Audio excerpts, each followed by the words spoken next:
Team work એ જ સફળતાનું engine.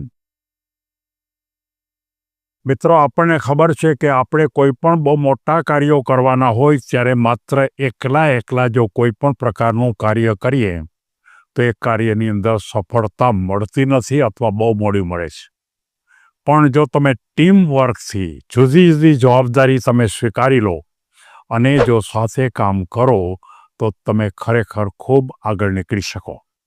આ વાતને સમજાવવા માટે મારે એક એન્જિનિયરિંગ કોલેજની અંદર ઘણા બધા વિદ્યાર્થીઓ ભણતા હતા.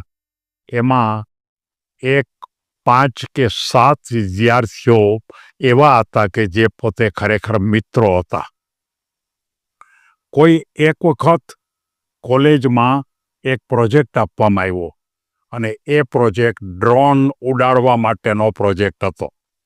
અને કેવી રીતે ડ્રોન બનાવવું, આયોજન કેમ કરવું, આખી ભૂમિકા ઉપર એણે કામ કરવાની વાત હતી. બધાના મનમાં પ્રશ્ન થયો, બીજા બધા તો ઠીક છે, પણ આ જે 5-7 વિદ્યાર્થીઓ હતા એ બધા પણ મનમાં એમ થયું કે આપણે એકલા બધું બનાવવાનો પ્રયત્ન કરીએ. ડ્રોન ઉડાડવા માટેના કેટલાક આખા સિદ્ધાંતો હોય છે કે આપણે એની ડિઝાઇન બનાવવી પડે. ડિઝાઇન બનાવ્યા પછી એ પ્રકારની ભૂમિકા ઉપર એનું આયોજન, ભૂમિકા બનાવવી પડે. પછી કઈ રીતે કામ કરવું, આ બધા જ રસ્તાઓ આયોજનના ફોર્મમાં આપણે બતાવવા પડે અને એ રીતે કામ થાય.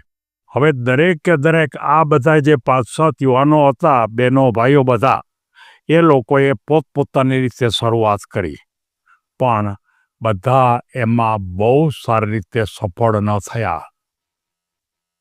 પ્રોજેક્ટ રજૂ કર્યો બધાએ, પણ બધાના પ્રોજેક્ટમાં ખામી જ દેખાણી. એના અધ્યાપકે એમ કીધું કે તમે ખરેખર આ પ્રોજેક્ટ માટે જે એકલા કામ કર્યું એ જીવનની નિષ્ફળતા છે. બહુ મોટા પ્રોજેક્ટની અંદર ટીમ વર્કનું જ મહત્વ છે.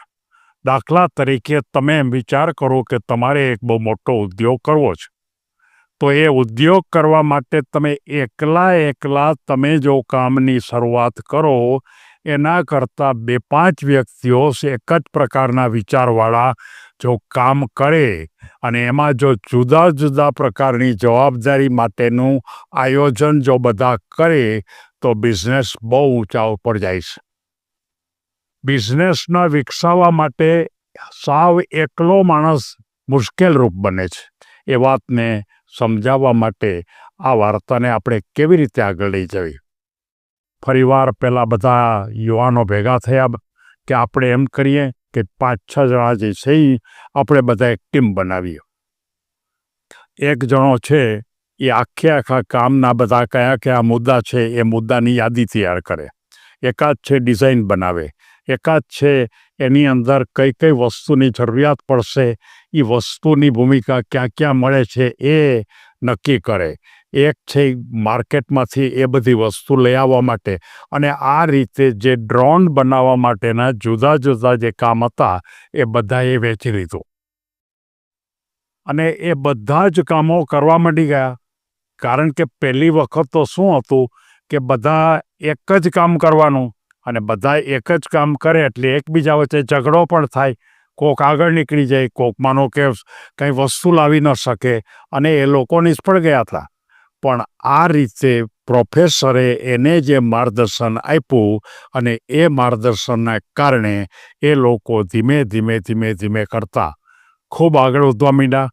એકબીજા ભેગા થઈને ચર્ચા પણ કરે, પોતાના કામમાં કંઈ એને મુશ્કેલી દેખાય તો બીજાની સલાહ પણ લે અથવા તો બીજાને મદદ કરવા માટે પણ વિચારે બધા. અને આ રીતે દિવસો પસાર થયા અને આખરે એ ટીમ દ્વારા એકદમ જવાબદારીના વહેંચણીને કારણે એણે ઉત્તમ પ્રકારનો ડ્રોન બનાવ્યું.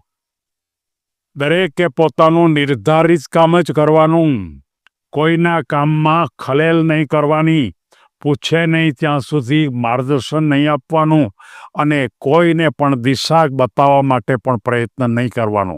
સાથોસાથ મુશ્કેલ પડે તો કોઈ પણની સલાહ લેવાની, પોતે વિદ્યાર્થીઓ 5-7 હતા, એ સિવાય પણ સલાહ લેવાની આ બધી જ બાબતો પરનો એક નિર્ણય કર્યો હતો અને કામની શરૂઆત કરી હતી.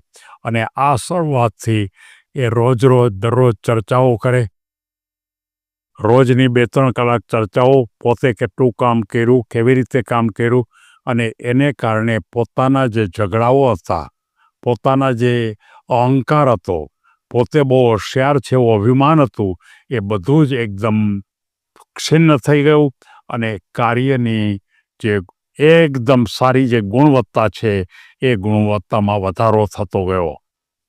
પ્રોજેક્ટ સમયસર પૂરો થઈ ગયો, અધ્યાપકને આપી દીધો, એકદમ ઉત્તમ પ્રકારનો પ્રોજેક્ટ બન્યો અને આખી ટીમને એને એવોર્ડ આપવામાં આવ્યો. એકલો આગળ વધવા માટેના પ્રયત્નમાં એવોર્ડ મેળવી શક્યા નહોતા, એટલું જ નહીં પણ કામ પણ પૂરું કરી શક્યા નહોતા. અને એકબીજાને ખૂબ સંતોષ થયો, એકબીજા બંને મિત્રો ખૂબ આનંદમાં આવી ગયા અને ખરેખર બહુ ઓછા સમયમાં આખો પ્રોજેક્ટ સમયસર ઉત્તમ પ્રકારે પૂરો કરી શક્યા.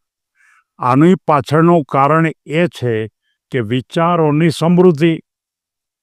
પહેલાં એક માણસના વિચારથી, એટલે દરેક પોતાના વિચારથી કામ કરતા હતા, અને ત્યાર પછી એ 5 કે 6 કે 7 મિત્રો બધાના વિચારના સમૂહથી કામ કરતા થયા.